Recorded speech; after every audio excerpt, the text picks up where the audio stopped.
uutisista päivää. Tietooni on juuri tullut, että alueella liikkuu paha-aikeisia vankikarkureita. Peace. Stay safe.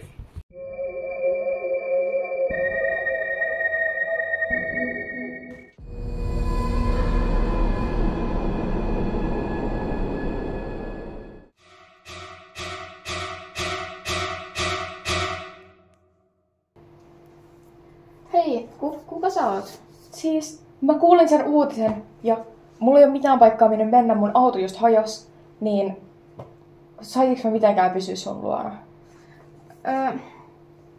Mä en oikein tiedä, kun mua pelottaa se uutinen. Sä kuulit sen tietenkin.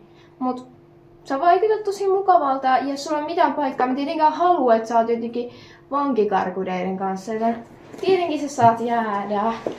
Kiitos. Sä oot ihan tervetullut. Tässä on meidän olkkari ja tää on meidän keittiö. Joo, meillä on kaikki astiat ja kaikki ruokatarvikkeet. Tää on kaikki tämmöstä. Haluatko sä jotain? Kyllä mä voisin ottaa. Keitetäänkö säänteitä? Joo. Okei, no laitetaan vettä kiehumaan. Joo.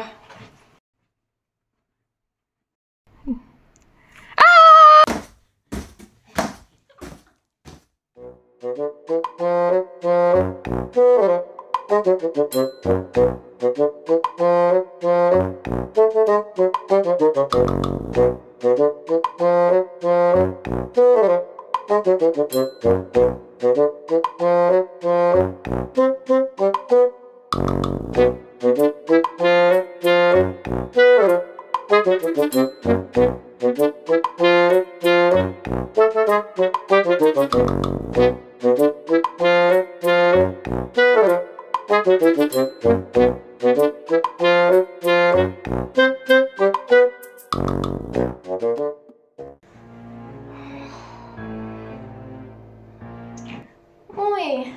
Moi! Mites sulla on nyt mennyt nää pari päivää? Ihan hyvinhän tässä.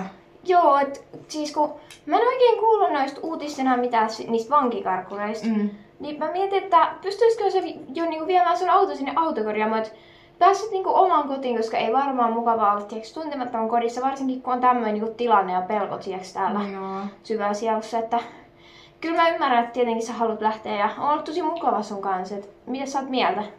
Joo, siis kuulostaa hyvältä idealta. Joo. Et saisit ton auton viety tänään? Niin, joo. Okei, no tosi hyvä homma. Mä voin saattaa sut ulos. Okei. On oikeesti ollut tosi mukavaa, että oot On, ollut. tosi ystävällistä. Hei, oli muuten tosi kiva, että sä otit mut tänne. Että oli tosi ystävällinen teko ja silleen. Ja aika harmi, että ei tulla niinku, että mä niinku pääsen susta eroon, että ei tulla niinku kokemaan paljon enää yhdessä. Hei muuten.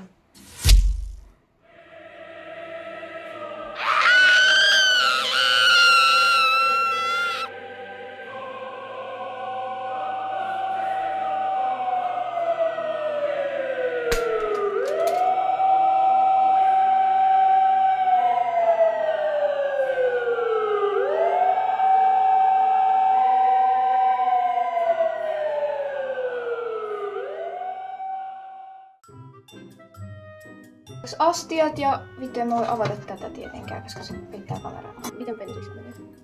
Mä just Joo. Nytten. Että vittu taas. Oi.